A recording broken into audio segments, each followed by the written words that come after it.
За. Халтаргааны мангас танилцуулнаа. За энэ юу байдаг вэ гэхээр байна штэ. Одоо та нарт үзүүлнэ. За ингээд яадаг байх нь. Гутландаа угалч.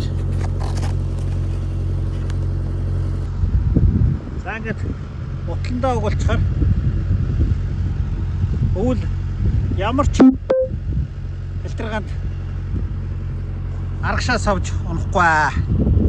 За энэ ингээд эндээ юм хатаста байх нь шүү дээ. Тэгэхээр халтрахгүй. Одоо мөсийг ингээл гурал халтрахгүй. За ийм юм байдгийг шүү. Монголд бол их хэрэгтэй байх гэж би бодож байна.